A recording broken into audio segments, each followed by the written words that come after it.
Everyone had a name for you growing up. Quiet, sensitive, shy. Teachers wrote it on report cards.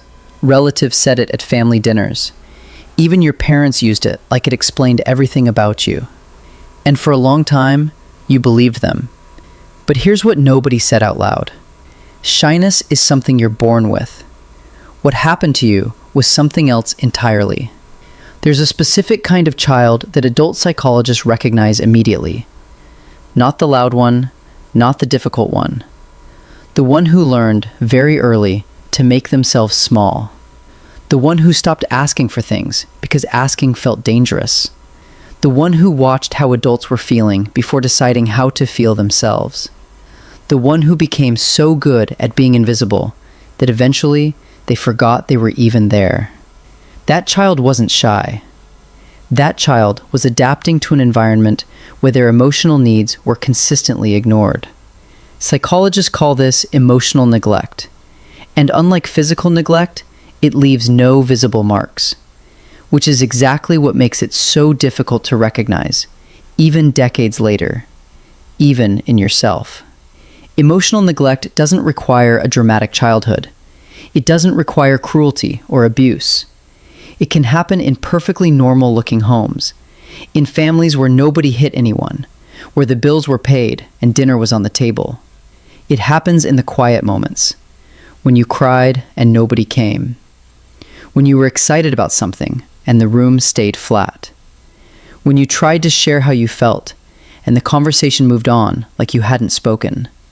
It happens when a child learns, through repetition, that their inner world doesn't matter to the people who matter most to them. And when that lesson gets learned early enough, it doesn't feel like neglect. It just feels like who you are. Dr. Janice Webb, a psychologist who spent decades studying this pattern, describes it this way.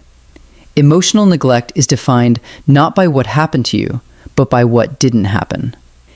The comfort that wasn't offered. The curiosity about your feelings that was never shown. The simple question, how are you doing, that was never really meant. What makes this so difficult is that the absence of something is almost impossible to point to. You can't show someone a scar from a hug that never came. You can't trace the damage from words that were never said. But your nervous system remembers, even when your memory doesn't. Here's how it shows up in adults. And if this is you, I want you to pay attention. You apologize constantly. Not because you did something wrong, but because existing without justification feels unsafe. You struggle to identify what you actually feel. Someone asks how you are, and you genuinely don't know. You've spent so long monitoring other people's emotions that you lost track of your own. You're uncomfortable receiving care. When someone is kind to you, something in you doesn't trust it. You wait for it to be taken back. You assume there's a condition attached. You hold everything inside, not because you're strong, because you learned, early, that expressing needs leads to disappointment. And you've always assumed this was just your personality. Quiet, reserved, private, independent. But personality is what you're born with. These patterns are what you built to survive.